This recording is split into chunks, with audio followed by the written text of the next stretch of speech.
Every year, thousands of Americans move overseas, expecting a lower cost of living and a simpler retirement.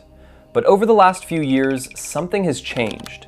Countries that once welcomed retirees with open arms are quietly introducing new taxes, stricter visa rules, rising fees, and tighter regulations. None of this means you should cross these countries off your list, but it does mean retirement could cost a lot more than you expected, if you're still planning based on information from 5 years ago.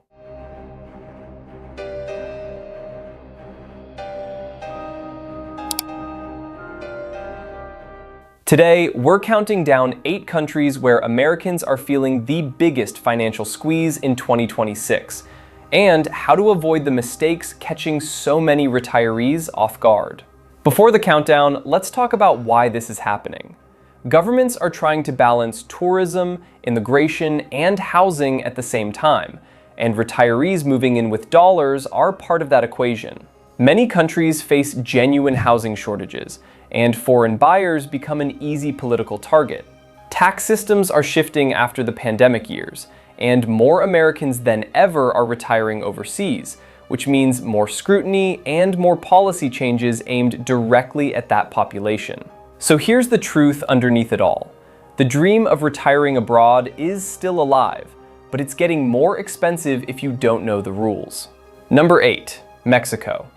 Let's start with the country most Americans think about first the moment someone even mentions retiring abroad: Mexico. Close to home, familiar, comfortable, a short flight instead of a full day of travel, a time zone that barely disrupts a phone call with your kids back home. For years, it's felt almost effortless to relocate there, almost like moving to a different state instead of a different country entirely. But here's what's actually changed underneath that comfortable surface. Some tourist fees have increased noticeably in the most popular destinations. The beach towns, the colonial cities everyone's already heard of. The kind of small add-on charges that feel minor individually, but start compounding the longer you actually stay and the more you interact with local services. Mexican tax authorities have also increased their compliance efforts in a meaningful way, meaning the days of quietly living there for years without much oversight are fading fast, replaced by a system that's paying closer attention than it used to. And residency rules themselves are being more closely enforced than they were even a few years back, with noticeably less tolerance for the gray areas so many retirees used to comfortably, casually live inside. Why does this actually matter for you, specifically, sitting there planning your own move? Because many retirees still assume the rules are exactly as relaxed as they were years ago, back when a friend of a friend just kind of showed up, found an apartment, and stayed indefinitely without much paperwork at all. Living in Mexico long-term now genuinely requires better tax and residency planning than that old casual approach ever allowed for. The margin for winging it, for figuring it out as you go, has shrunk considerably, and the retirees who don't adjust to that shift are the ones who end up blindsided later. So how do you actually adapt to all of this? Understand your residency obligations clearly and specifically, rather than assuming you'll just figure it out once you've already landed. Get professional tax advice if you're spending significant time in Mexico each year, because the compliance environment simply isn't what it was even 5 years ago. And research costs by state, not just by tourist hotspot, because the Mexico you see in glossy travel content is a tiny, expensive sliver of a much larger, much more affordable country that most visitors never even glimpse. Mexico is still one of America's favorite retirement destinations, and that's not changing anytime soon. But the next country on our list introduced a tax change that surprised investors and retirees around the entire world. Number 7, Thailand. Thailand has always had this magnetic pull for American retirees. The food that makes you rethink everything you thought you knew about a meal. The culture, the affordability, the sense of adventure baked quietly into ordinary daily life. But the financial picture there has shifted in a way a lot of people simply haven't absorbed yet, still operating off assumptions that were accurate once and aren't anymore. Thailand revised how certain foreign income may be taxed for tax residents, and I want you to understand, That's a much bigger deal than it sounds when it's summarized in a single sentence like that. And long-term visa options continue to evolve on top of it, meaning the specific path that worked cleanly for someone 2 years ago might not be the cleanest, smartest path available to you today, even if it still technically exists. Here's why this actually matters, beyond the technical language of it. Tax residency has become a much bigger factor than most retirees realize while they're still sitting in the daydreaming phase back home, picturing beaches and street food without picturing paperwork. Retirees genuinely need to understand when foreign income, pensions, investment income, whatever's actually funding this new lifestyle, could become taxable under Thai rules once certain residency thresholds get crossed during the year. This isn't some minor footnote buried in a government website. This is the kind of detail that can quietly reshape your entire annual tax bill without you seeing it coming until it's already due. So how do you adapt to this shifting landscape? Learn Thailand's tax residency rules before you move, not after you've already settled in, unpacked your boxes, and built a life there that assumes the old rules still apply. Speak with an international tax professional who genuinely understands both sides of this equation, US rules and Thai rules simultaneously, not just one or the other. And choose the visa that actually best matches your real retirement plans, rather than defaulting to whichever one simply seemed easiest or fastest to obtain at the time you were filling out the paperwork. But Europe has seen even bigger changes than what we just covered in Southeast Asia, and this next country caught a lot of longtime dreamers completely, painfully off guard. Number 6, Portugal. For years, Portugal was practically the poster child for American retirement abroad, the kind of place that showed up on every single best places to retire list without fail. Beautiful coastline, a relaxed pace of life that felt like exhaling after decades of rushing, and a tax incentive that made the entire picture even sweeter than it already was. That last part just changed in a genuinely big way, and a lot of people haven't caught up to it yet. Portugal ended the well-known non-habitual resident program, commonly shortened to NHR, for most new applicants moving forward. If you've spent any real time researching Portugal, you've probably heard people rave about NHR like it was some permanent, guaranteed feature baked into the country forever. It wasn't. And now it's largely gone for newcomers arriving from this point on. On top of that shift, housing affordability remains a major political issue throughout the entire country, which tells you something important about where public sentiment and future policy decisions might be quietly headed next. Why does this matter so much for your specific plans? Because new retirees may end up paying considerably more tax than those lucky enough to have moved years earlier, back when the old system was still fully in place and available.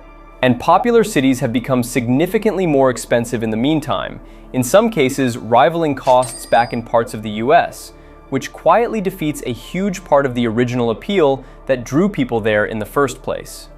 So how do you adapt to this new reality? Look beyond Lisbon and Porto entirely. There's a whole country existing outside those two famous cities with dramatically different price points and a slower pace that a lot of retirees end up genuinely preferring anyway once they discover it. Compare Portugal's current tax system honestly against other European countries instead of assuming it still holds on to its old, glowing reputation from a decade ago. And build your retirement budget using today's actual rules, not the outdated blog posts still floating around online from the NHR glory days that no longer reflect reality. And here's the thing, another European favorite just became noticeably tougher for foreign buyers too, in its own very different way. Number 5, Spain. Spain has long been one of the great romantic ideas of American retirement. The food, the architecture, the unhurried lifestyle everyone pictures the moment they imagine slowing down somewhere in Europe. But the actual path to living there has gotten considerably more complicated than it used to be, even as the fantasy itself hasn't lost any of its shine. Spain ended its Golden Visa program entirely, a program that had been one of the more straightforward routes for foreigners to gain residency simply through property investment. And housing policies continue evolving amid real, ongoing affordability concerns for local residents, with some proposals specifically affecting foreign buyers already receiving international attention and no small amount of controversy along the way. Here's why that actually matters for the plans you might already be building in your head. Buying property may no longer be the easiest path to residency the way it once reliably was. That door, which used to swing open fairly easily for people with capital, has narrowed considerably in a short span of time. And rules themselves can change before major financial decisions are even fully completed, which means the plan you carefully researched 6 months ago might already be outdated by the time you're finally ready to act on it. So how do you adapt to a landscape shifting this quickly? Follow official government updates directly, rather than relying on secondhand information that's often already stale by the time it reaches you through a blog or a forum post. Explore retirement visas that don't rely on property purchases at all, since that specific dependency is exactly what's becoming shakier and less predictable. And don't assume yesterday's rules still apply, because in Spain right now, that particular assumption is a genuinely expensive one to get wrong. But higher taxes and stricter visas aren't the only kind of cost retirees are facing these days, as the next country makes clear in its own quieter way. Number 4, Costa Rica. Costa Rica built its entire retirement reputation on being the laid-back, affordable, pura vida alternative to a stressed-out American life. And for a long time, that reputation was completely, genuinely earned, drawing retirees who wanted simplicity above almost everything else. But living costs have increased noticeably in many of the popular expat communities that made Costa Rica famous in the first place. The very towns that built the country's reputation now quietly pricing out the kind of retiree who made them popular. Healthcare and residency expenses remain important, often underestimated parts of retirement planning there, easy to overlook when you're focused on the beach view instead of the paperwork. And demand from foreign buyers continues pushing prices upward in some of the most desirable areas, creating a strange, almost self-defeating dynamic, where the exact popularity that made a town appealing is now what's pricing ordinary people out of it entirely. Why does this matter for you? Because Costa Rica is no longer the bargain it once was in every single region. It's become a country of very different price tiers depending on exactly where you choose to land, with some towns barely resembling the country's old reputation for affordability. And budgeting errors, the kind that come from planning around outdated cost of living figures pulled from an old article, can add up quickly and quietly until the gap becomes impossible to ignore. So how do you adapt? Compare several towns before choosing one, rather than falling in love with the first beautiful place you happen to visit on a short scouting trip. Budget beyond rent alone, factoring in the full cost of living, rather than just the headline housing number that gets quoted in every article. And understand healthcare and residency costs before moving, since those two categories tend to be exactly where the real, unexpected surprises quietly live. Meanwhile, Italy made one tax change that grabbed headlines worldwide, and it's worth understanding exactly what it actually means for you. Number 3, Italy. Italy has always carried this timeless appeal, the history practically soaked into every street, the food, the unmistakable beauty of daily life lived at a completely different rhythm. And for wealthier newcomers specifically, there was a tax incentive that made the entire deal even more attractive than the scenery alone. That incentive just got noticeably less generous, and the change made waves well beyond Italy's own borders. Italy increased its flat tax regime for certain high net worth new residents, a change that made international news the moment it was formally announced. Some cities also continue regulating short-term rentals more tightly than before, and tourist management fees continue expanding across popular regions, adding small but genuinely real costs to daily life for anyone actually living there full-time rather than just visiting. Here's why it matters for your own planning. Italy remains genuinely attractive as a destination. That fundamental appeal hasn't changed one bit. But the financial landscape underneath that appeal is shifting in real time, and different regions of the country offer very different retirement experiences, both culturally and financially, in ways that a single, glossy travel article could never fully capture. So how do you adapt to this? Research regional tax incentives carefully, since Italy isn't a single monolithic tax environment the way people often assume. It varies more, region to region, than most retirees expect going in. Consider southern Italy seriously if the lifestyle genuinely fits what you're looking for, since it tends to offer a dramatically different cost structure than the more famous, more expensive north. And don't focus only on major tourist cities when you're building your mental picture of what daily life there could actually look like once the novelty wears off. And if you think Italy sounds complicated already, France introduces an entirely different layer on top of everything we've covered so far. Number 2, France. France sits near the very top of a lot of retirement dream lists, and for genuinely good reason. The culture, the healthcare system that consistently ranks among the world's best, the sheer overall quality of life woven into everyday routines. But France has never been a country where you can afford to be financially careless, and that's more true now than it's ever been before. France continues applying wealth tax rules to qualifying real estate assets, which is something a lot of American retirees simply don't fully understand until they're already deep into the process and it's too late to easily adjust course. Taxes and social contributions require genuinely careful planning, far more than a casual glance at a blog post or a forum thread could ever adequately prepare you for. And the residency paperwork itself can be remarkably detailed and precise, testing the patience of even the most organized, most prepared retirees among us. Why does this matter so much? Because France rewards careful preparation in a way few other countries quite manage to, and it punishes the lack of that preparation just as clearly and just as quickly.